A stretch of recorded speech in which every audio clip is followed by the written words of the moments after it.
سو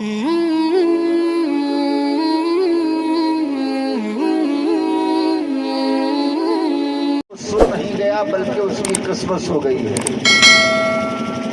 قسم رب کعبہ کی، انہی کوتاہیوں کی، انہی کی سزا ہمیں مل رہی ہے۔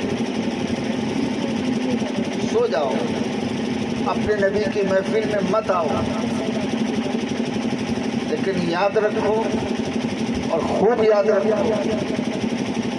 کہ ہم نے جو یہ دوریاں اختیار کی اسی کا یہ سبب ہے کہ آج ہماری عزت داؤں پر لگی ہوئی ہے، ہمارا کوئی پرسان حال نہیں ہے، ہماری کوئی مشکل گھڑی میں سہارا دینے والا نہیں ہے۔ اس کا سبب صرف یہ ہے کہ طریقے مصطفیٰ کو چھوڑنا ہے وجہ بربادی۔ طریقے مصطفیٰ کو چھوڑنا ہے وجہ بربادی، اسی سے قوم دنیا میں ہوئی بے اقتدار اپنی۔ ہمیں کرنی ہے شہنشاہ بطحا کی رضا جوئی، وہ اپنے ہو گئے تو رحمت پروردگار اپنی۔ بس بات تو یہ ہے کہ وہ اگر اپنے ہو گئے تو ہمارا کام دنیا میں بھی سنور جائے گا اور آخرت بھی انشاءاللہ بن جائے گا۔ اب تقریر سننا ہے تو تھوڑا سا آنکھوں کو کھولیے۔ ایسے لوگ سو رہے ہیں کہ میں بڑا پس و پیش میں ہوں کہ کتنی رات کے جاگے ہوئے یہاں پر جمع کیے گئے ہیں۔ ابھی تو 12 بجا ہے، 12 بجے تو سنیوں کے جلسے شروع ہوتے ہیں، اور اگر 12 بجے تقریر شروع ہو جائے تو بہت بڑی بات ہے،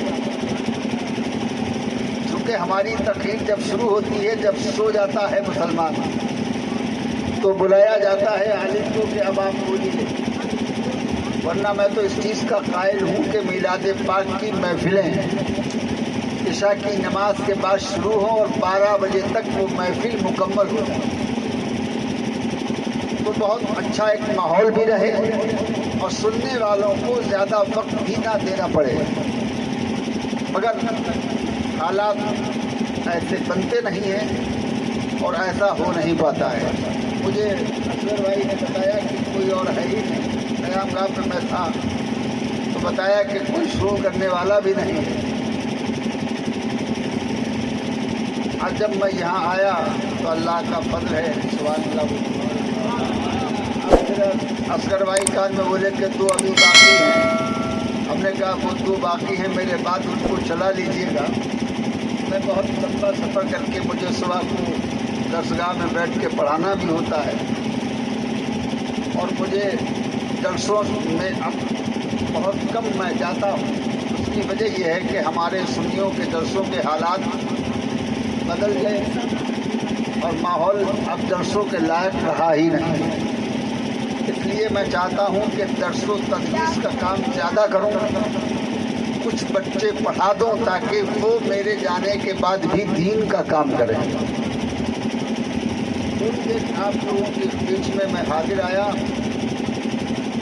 کچھ باتیں ان دونوں مبارک شہروں کے متعلق آپ کو بتا دوں اور کچھ باتیں ان مقدس مقامات کی آپ کو بتا دوں کہ ہمارے حاجی صاحب جب پہنچیں گے وہاں تو وہ منظر، وہ پرکیف سما، وہ یادگاریں جن کا ذکر اللہ نے اپنے پیارے کلام میں فرمایا ہے، انہیں اپنی آنکھوں سے دیکھیں گے اور ان کی زیارت بھی کریں گے، اور اللہ تبارک و تعالیٰ کے مقدس پاکیزہ گھر جسے ہم کعبہ شریف کہتے ہیں اس کا طواف کریں گے۔ سبحان اللہ۔ اور طواف کعبہ کرنے کے بعد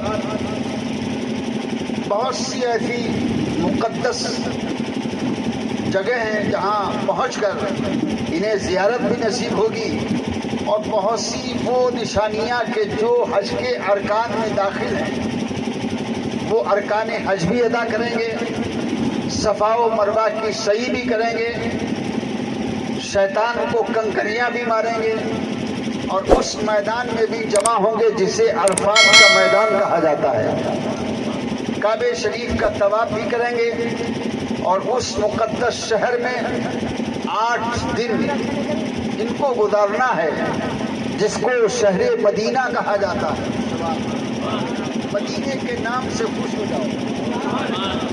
شہر مدینہ کا نام آئے تو سنی کا چہرہ کھل جائے، اس لیے کہ وہاں اب جا رہے ہیں، یہ آئیں گے تو آپ کو بتائیں گے. میں نے سن 2011 میں جب اپنے آقا رحمت عالم صلی اللہ علیہ وسلم کے دیار نور پر حاضری دی تو میں نے یہ دیکھا کہ اس شہر سے بہتر دنیا میں کوئی شہر نہیں ہے. وہاں کی ہواؤں میں جو تازگی ہے شہر مدینہ کے سوا وہ ہواؤں میں تازگی ہم نے کہیں نہیں پائی. قسم رب کعبہ کی کہ جیسے ہی مسجد نبوی شریف میں داخل ہوا اور وہ سبز گنبد سبحان اللہ نظروں کے سامنے جیسے ہی آیا تو بس دل نے پکار کے کہا کہ مظفر، تو نے زندگی میں نہ معلوم کتنے سفر کیے، مگر ان سفر کو نہ تو یہ کہہ سکتا ہے نہ تیرا کوئی عزیز کہہ سکتا ہے کہ وہ زندگی کے تیرے سفر کامیاب ہو گئے، لیکن تو نے اس شہر مبارک کے لیے جو سفر کیا ہے اور تو اب اپنے نبی کے گنبد نور تک پہنچا ہے تو یہ تیرا سفر جتنے بھی سفر تو نے زندگی میں کیے ہیں سب پر بھاری ہے. اور اس سفر کا نتیجہ یہ ہے کہ نبی کونین جن کا یہ سبز گنبد ہے انہوں نے بہت پہلے فرما دیا تھا من زارا قبری وجبت لہ شفاعتی، جس نے میری قبر کی زیارت کی. سبحان اللہ. جس نے حدیث شریف کا جملہ دیکھیں آپ، جس نے، نہ اس میں امیر کی قید ہے، نہ اس میں غریب کی قید ہے، نہ اس میں قبیلے کی قید ہے، نہ اس میں آنکھ والے کی قید ہے، نہ اس میں ایک پیر والے کی قید ہے، نہ دو پیر والے کی قید ہے، بلکہ میرے آقا رحمت عالم صلی اللہ تعالی علیہ وسلم کی مبارک حدیث کا مفہوم یہ ہے کہ جس نے میری قبر کی زیارت کی، جس نے میری قبر کی زیارت کی اس پر میری شفاعت واجب ہو گئی. اب زور سے بولو سبحان اللہ. میں تو آپ کو ہلا جھلا کر کے اپنی منزل تک آپ کو کھینچ کے لانا چاہتا ہوں کہ مجمع جب کم ہوتا ہے تو لوگوں کو ایسا لگتا ہے کہ سنا جائے کہ نہ سنا جائے. یہ بھی میں نے اندازہ لگایا ہے کیونکہ یہ داڑھی جو ہے وہ پک گئی تقریروں میں، جلسوں میں. اس لیے میں نے یہ بھی دیکھا ہے کہ جب مجمع بہت زیادہ ہوتا ہے تو نہ بولنے والا بھی کہتا ہے یا حسین یا غوث، اور جب مجمع کم ہوتا ہے تو پاس میں بیٹھا ہی سوتا ہے. اب ایسے میں تقریر کرنا بڑا مشکل مرحلہ ہوتا ہے، اس لیے کہ جو مجمع میں بولنے والا خطیب ہو اب اس کے سامنے جب کم مجمع ہو وہ بھی سوتا ہوا ہو، گونگا مجمع ہو، تو ظاہر بات ہے کہ جو بات وہ کہنا چاہتا ہے وہ پوری طرح سے کہہ نہیں پاتا ہے. لیکن میں امید کرتا ہوں یہ جملہ کہہ کر کے اپنی بات کو شروع کرتا ہوں کہ بدر میں ہم بہت کم تھے. بدر میں بہت کم تھے، ہماری تعداد صرف 313 تھی. کتنی؟ زور سے بولو، زور سے بولو. 300، اور سامنے جو تعداد تھی وہ 1000 سے زیادہ. اور یہ 313 تھے، ان میں بھی ایسے تھے کہ کسی کے ہاتھ میں تلوار ہے تو کسی کے ہاتھ میں تلوار ہے ہی نہیں. کسی کے پاس تلوار تو ہے مگر ڈھال نہیں ہے. مگر قربان جائیے کہ یہ 313 جب شہر مدینہ سے باہر نکلے تو میرے آقا رحمت عالم صلی اللہ علیہ وسلم نے دیکھا کہ میرے جانثار میری محبت میں اپنا گھر چھوڑ کر میرے ساتھ آ گئے ہیں.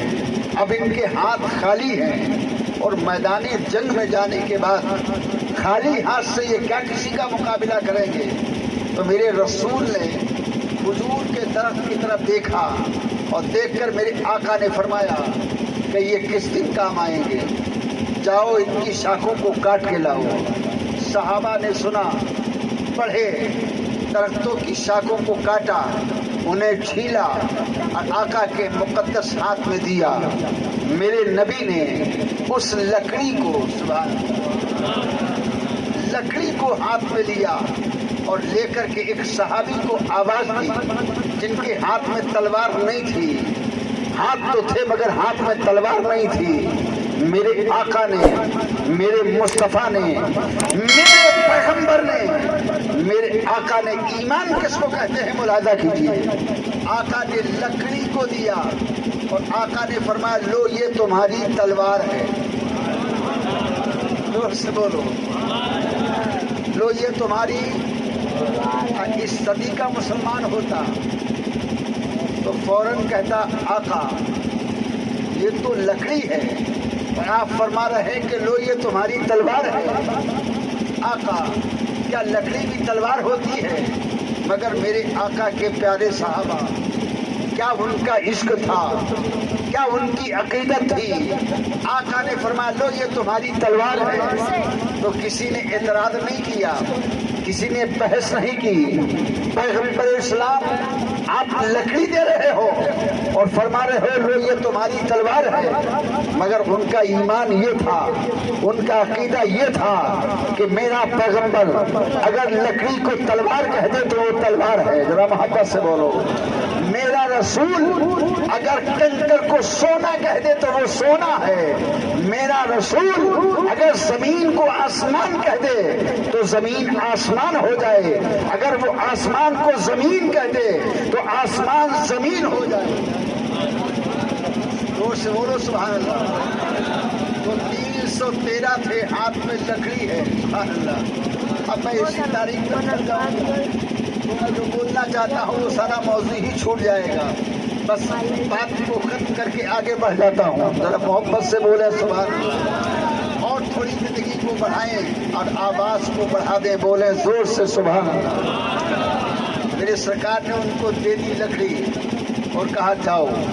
وہ میدان جنگ میں گئے، لڑے ہیں۔ تاریخ کو میں نے پڑھا ہے کہ لوہے کی تلواریں تو ٹوٹ گئی تھی، لیکن میرے مصطفیٰ نے جس لکڑی کو اپنے صحابی کے ہاتھ میں دیا تھا، لوہے کی تلوار تو تلوار سے ٹکرائی ٹوٹی ہے، مگر میرے مصطفیٰ نے جو لکڑی اپنے صحابی کو دی تھی وہ لکڑی نہیں ٹوٹی ہے، وہ تلوار نہیں ٹوٹی ہے۔ حوصلہ دیکھو، غلام سید ابرار کا کام شاخوں سے لیا ہے تلوار کا۔ یہ کہنا چاہوں گا کہ ہم کم صحیح لیکن ہماری ہمت اگر جوان ہے تو میں آج اس مجمع میں بڑی کام کی باتیں آپ کو سنا کر کے اور اپنی بات کو مکمل کروں گا۔ زندہ دل ہو کر کے ایک بار ہاتھ اٹھائیے اور اس نبی کو یاد کیجیے گا کہ جن کا نام لینے سے ہماری مشکلیں ٹلتی ہیں، ان کے نثار کوئی کیسے ہی رنج میں ہوں، جب یاد آ گئے ہیں سب غم بھلا دیے ہیں۔ الحمدللہ الحمدللہ وکفا والصلاة والسلام علی عبادہ الذین اصطفیٰ، اما بعد فاعوذ باللہ من الشیطان الرجیم، بسم اللہ الرحمن الرحیم، لا اقسم بهذا البلد وأنت كل بهذا البلد، آمنت بالله، صدق الله مولانا العظيم وصدق رسوله النبي الأمين الكريم، ونحن على ذلك لمن الشاهدين والشاكرين، والحمد لله رب العالمين۔ غوث اعظم بمنے بے سر ساما مدد، قبلہ دی مدد، کعبہ ایمان مدد، قادری امنار اے یا غوث اعظم میزنم دمز الشیخ احمد رضا خان قطب عالم میزنم، سرکار میں لاتا ہے رضا اس کو شفیع، جو میرا غوث ہے اور لاڈلا بیٹا تیرا۔ شکر خدا ہے آج گھڑی اس سفر کی ہے، شکر خدا ہے آج گھڑی اس سفر کی ہے، جس پر نثار جان فلاح و ظفر کی ہے۔ اور طیبہ کا نام تک نہ لیا، کعبے کا نام تک نہ لیا، طیبہ ہی کہا، اور پوچھا تھا ہم سے جس نے کہ نوزب کدھر کی ہے، اور ہوتے کہا خلیل بنا کعبہ منا، ہوتے کہا خلیل بنا کعبہ منا، لولاک والے صاحبی سب تیرے گھر کی ہے۔ اور اس شعر کو سنیں، کعبہ بھی ہے، آپ ہماری طرف دیکھو، یہ تو صدقہ ہے نبی کا، پوری زندگی اسی کو کھایا ہوا، اپنا کوئی بہت بڑا تھا، ایک غریب باپ کا بیٹا تھا، لیکن نبی کونین کی نعتیں پڑھتے پڑھتے آقا نے اپنے در تک بلا لیا۔ نیت اگر اچھی ہے تو پھل بہت اچھا ہوتا ہے۔ اس محفل میں بیٹھ کر اگر ہمارا دل اچھا ہو گیا تو وہ دن دور نہیں ہے کہ یہ جا رہے ہیں، ہم بھی انشاءاللہ پہنچ جائیں گے۔ کعبہ بھی ہے انہی کی تجلی کا ایک ظل، روشن اسی کے عکس سے پتلی حجر کی ہے۔ سبحان اللہ۔ اور کسی عاشق نے بڑی پیاری بات کہہ دی، اور میں آج انہی کا ایک کلام کا شعر پڑھ دوں، جن کا عرس پاک آج بریلی شریف میں منایا گیا۔ وہ ذات محتاج تعارف نہیں ہے، دنیا جنہیں تاج الشریعہ کہتی ہے، بولو بولو، دنیا جنہیں تاج الشریعہ کہتی ہے، جن کا چرچا گھر گھر ہندوستان میں بھی ہے، چین میں بھی ہے، جاپان میں بھی ہے، بلکہ مجھے کہنے دیا جائے پورے بر اعظم میں اس ذات کا چرچا ہے، ان کا ذکر ہے۔ آج ان کا عرس مغرب کی نماز کے بعد شروع ہوا تھا بریلی شریف میں، سبحان اللہ۔ اور تھوڑے بہت لوگ نہیں، بہت بڑی تعداد بریلی شریف پہنچ کر عرس تاج الشریعہ میں شرکت کی انہوں نے۔ ہم لوگ نہ پہنچ سکے، یہ ہماری کم نصیبی ہے، لیکن اتنا سن لو، جو پہنچ نہ سکا بریلی شریف اسے فیض پہنچ جائے گا جلال آباد شریف تک۔ سبحان اللہ۔ یہ ہمارا ایمان ہے، یہ ہمارا عقیدہ ہے کہ ہم تو وہاں تک نہیں پہنچ سکے، لیکن حضور تاج الشریعہ ایک ایسے اللہ کے ولی ہے کہ ان کا فیض ہم تک پہنچ جائے گا۔ تو میں انہی کے کلام سے آغاز کر دیتا ہوں۔ بات چل رہی ہے شہر مدینہ کی، تذکرہ ہو رہا تھا اس نورانی شہر کا، میں ذکر کر رہا تھا اس پیارے شہر کا جس شہر میں جانے کی تمنا ہر مسلمان کو ہوتی ہے۔ امیر ہو تو ہوتی ہے، غریب ہے تو ہوتی ہے، ادنا ہے تو ہوتی ہے، اعلیٰ ہے تو ہوتی ہے، چینی ہے تو ہوتی ہے، جاپانی ہے تو ہوتی ہے، عربستان کا ہے تو ہوتی ہے، ہندوستان کا ہے تو ہوتی ہے۔ کسی بھی شہر کا ہو، کسی بھی ملک کا ہو، اگر اس نے کلمہ پڑھا ہے لا الہ الا اللہ محمد الرسول اللہ، تو اس کلمہ شریف پڑھنے والے کی تمنا ہوتی ہے کاش کے زندگی میں مجھے ایک گھڑی ہی نصیب ہو جائے، اس شہر مقدس میں پہنچ کر چند لمحات اگر ہمیں حاصل ہو جائے تو ہم بھی یہ کہیں گے کہ فرشتے جس کے سائر ہیں، سبحان اللہ ماشاء اللہ فرشتے جس کے زائر ہیں مدینے میں وہ تربت ہے بے شک سبحان اللہ فرشتے جس کے زائر ہیں مدینے میں وہ تربت ہے تربت کہتے ہیں قبر کو بولو کس کو کہتے ہیں قبر تو آپ نے دیکھی ہے ارے مدینے شریف میں جا کر کے مصطفیٰ کی تربت نہیں دیکھی ہے لیکن قبرستان میں اگر آپ کا باپ مر گیا ہے تو اس کی تو قبر دیکھی اگر آپ کا بھائی مر گیا ہے تو اس کی تو قبر آپ نے دیکھی ہوگی تو کہتے ہیں تربت کو قبر کہتے ہیں کہ فرشتے جس کے زائر ہیں مدینے میں وہ تربت ہے یہ وہ تربت ہے جس کو عرش اعظم پر فضیلت ہے یہ وہ تربت ہے جس کو عرش اعظم پر فضیلت ہے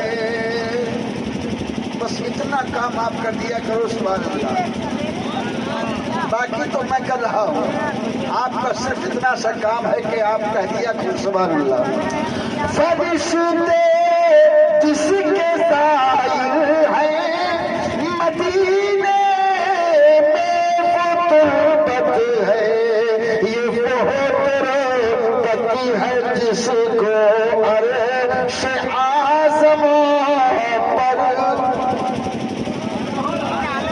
فضیلت ہے جو نہیں بولا وہ اب بولے گا مدینہ ایسا گلشن ہے مدینہ ایسا گلشن ہے جو ہر گلشن کی زینت ہے مدینہ ایسا گلشن ہے جو ہر گلشن کی زینت ہے اور بہار باغ جنت بھی مدینے کی بدولت بہار باغ جنت بھی اب اس سے اچھا شعر تو مجھے یاد نہیں ہے بہار باغ جنت بھی مدینے کی بدولت ہے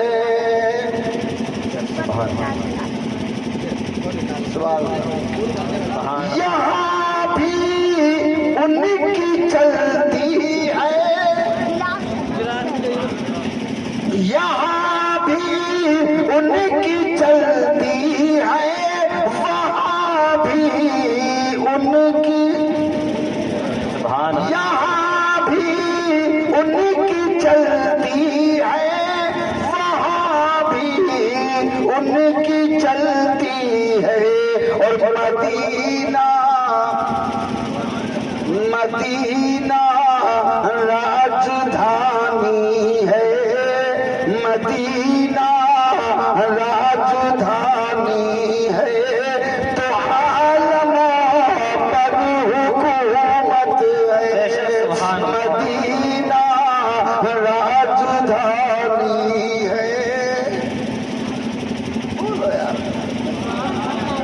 مدینہ راجدھانی ہے تو عالموں پر اور غضب ہی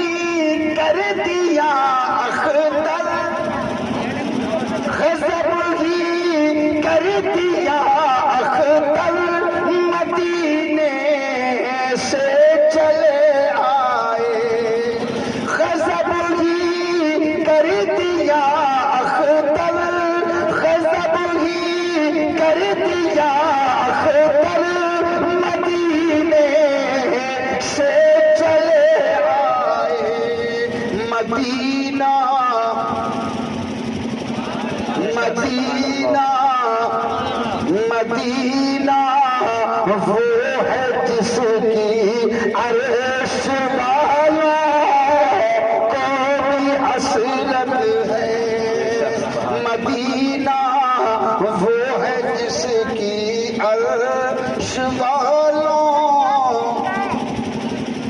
میں نے آیت کریمہ تلاوت کی. اللہ تبارک و تعالیٰ فرماتا ہے لا اقسم بہذا البلد، اے محبوب اس شہر کی قسم، اے محبوب اس شہر کی قسم جس میں آپ تشریف فرماؤ.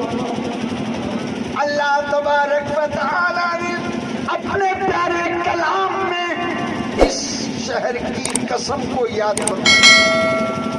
وہ کون سا شہر ہے جس شہر کی قسم اللہ نے قرآن میں یاد فرمائی؟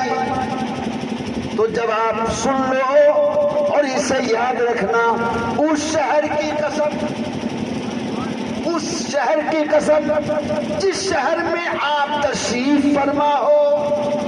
تو میں نے اس کی تفسیر میں پڑھا کہ وہ کون سا شہر ہے جس میں ہمارا نبی تشریف فرما.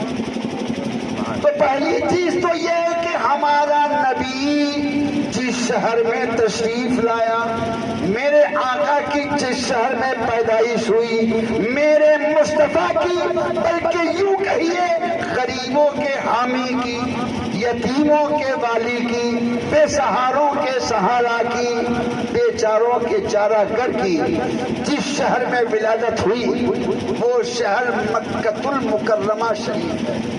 سبحان اللہ. وہ شہر بولو، وہ شہر مکہ المکرمہ شریف ہے. اور آپ آسان لفظوں میں اسے کہہ سکتے ہیں مکہ شریف. کیا کہتے ہیں؟ زور سے بولو. مکہ شریف. مکہ شریف وہ شہر ہے کہ جس شہر میں ہمارا نبی پیدا ہوا، ہمارے آقا پیدا ہوئے، ہمارے آقا کی ولادت ہوئی. تو اب اس کو اس وقت یوں سمجھیے گا کہ اسی شہر کی قسم اللہ نے قرآن میں یاد فرمائی.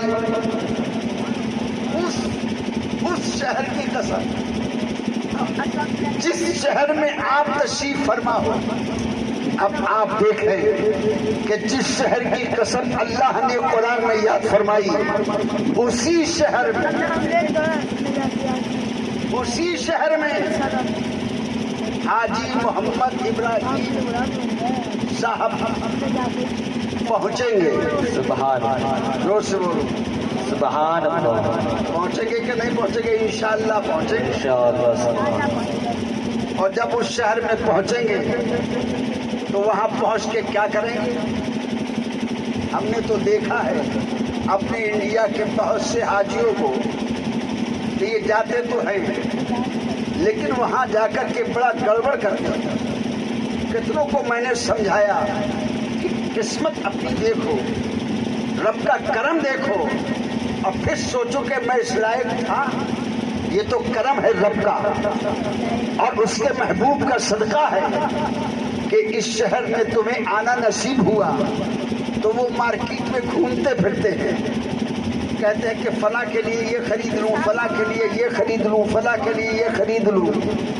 کہیں یہ خریدتے ہیں، کہیں وہ خریدتے ہیں. اے ہے بڑا دکھ ہوا. بہت سمجھایا. ہمارے ساتھ 45 کا قافلہ تھا. کتنے کا؟ زور سے بولو. 45 حاجیوں کا قافلہ تھا. تو جس ہوٹل میں میرا قیام تھا میں خود ان کے پاس جاتا تھا اور جا کر کے انہیں جگاتا تھا.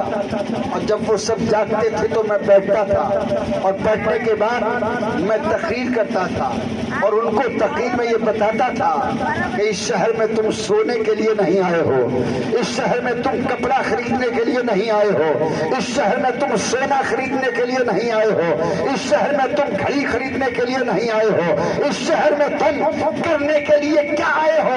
تو مظفر حسوتی سے سنو، یہ شہر وہ ہے کہ تم نے یہاں ایک نیکی کی، ایک نیکی کی تو تمہارے نامہ اعمال میں 1,00,000 نیکیاں لکھی جائیں گی. سبحان اللہ. سبحان اللہ نے دی ہے تو بولو سبحان اللہ. سبحان اللہ. اور اگر نہیں بولو گے تو میں تقریر ختم کر دوں گا.